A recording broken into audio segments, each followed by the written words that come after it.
What's the greatest mental health tip you've gotten? This is so true. Ever notice things seem much worse at night when worries seem at their worst? The next morning your brain can think of ways to fix them, and most times they aren't there the next day. I used to get really anxious at night because the thoughts would flood in when I was tired, and then I'd try to figure them out or worry about them. Now, the second I start to think about something at night, I tell myself I won't be able to actually figure this out right now and will only make it worse because I'm tired, so I will think of it tomorrow. Don't take criticism from someone you wouldn't take advice from. This is great advice. You now have permission to give me criticism. This is great advice, and also a sick burn if you said it in front of somebody criticizing you. If it's worth doing, it's worth doing it badly. If you can't handle doing it perfectly, finish it. Half-ass it at least. If you can't groom yourself due to depression, at least brush your teeth. If you can't fly, then run. If you can't run, then walk. If you can't walk, then crawl. But whatever you do, you have to keep moving forward. Martin Luther King Jr. If you can't beat the fear, just do it scared. Can a man still be brave if he's afraid? That is the only time a man can be brave. Where's this from? I've heard it somewhere, but can't remember where. Self-care isn't always a bath and a hot chocolate. Sometimes it's giving your head a little shake and doing what needs to be done. For me, it's often dragging myself out of the house for a walk. Gets the blood pumping and makes a world of difference to my headspace. Yep, for me self-care is about 50% doing stuff I want that relaxes me, and 50% doing stuff I don't want to do that needs to be done.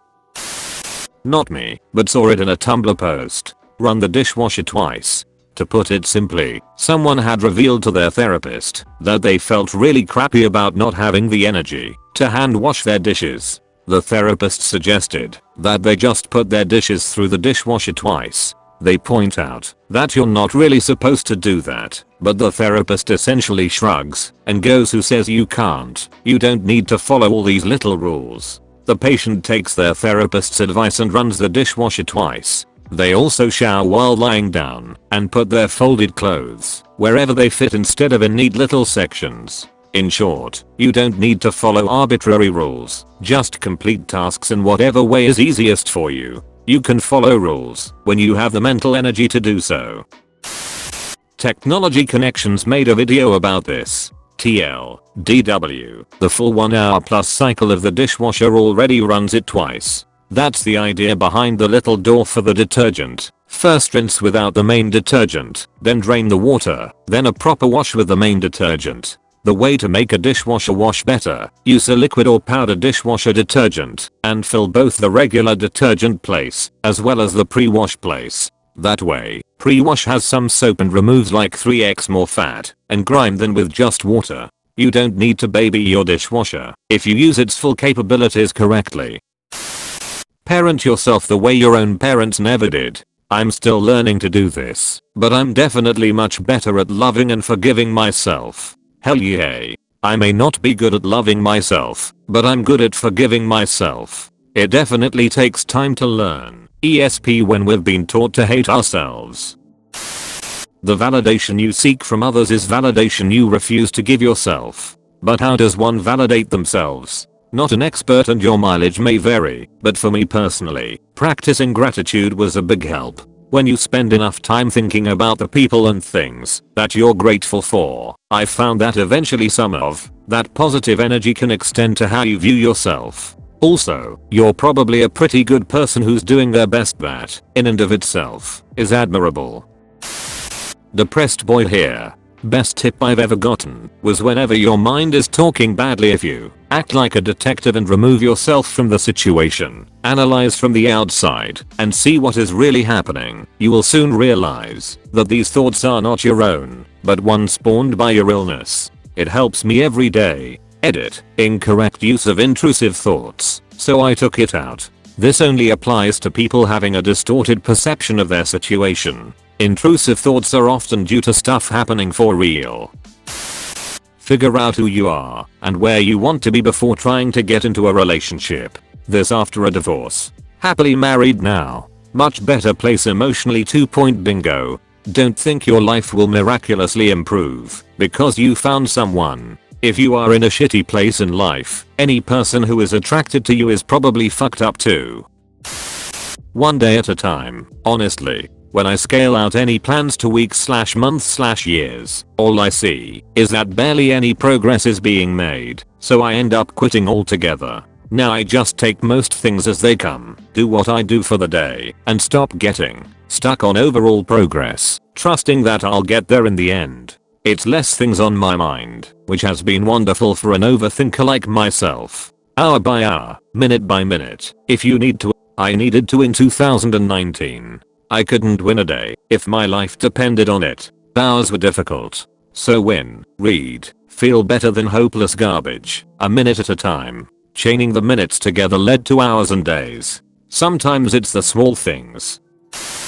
Remember, you're more than you give yourself credit for. There are people that might super focused on their jobs and feel like that's what their whole life is about. Try to remember that you are also a friend, a family member, etc. There are so many different aspects which make up who we are. It's important to remember this, especially when one aspect of our life begins to cause us distress. I wish I could show this to my family. They are insane workaholics. If you have an unproductive day, you may as well not exist. I constantly have to remind myself that normal people don't spend that much time working. I sometimes fall into this when studying. Yes, getting top marks is good, but I mustn't let it start defining me. I'm more than that number. I have a husband who needs some attention and a dog who just wants to go for all the walks.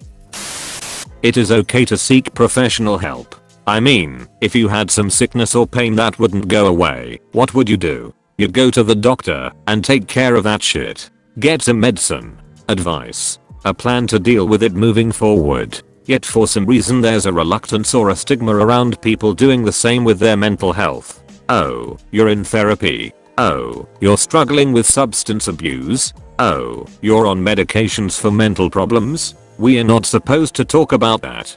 I went to my podiatrist today is fine, but not I went to my psychiatrist today for some reason. If you're not feeling mentally okay, then go to the doctor that handles that sort of thing. Don't be ashamed or embarrassed for seeking professional help. That's what it's there for.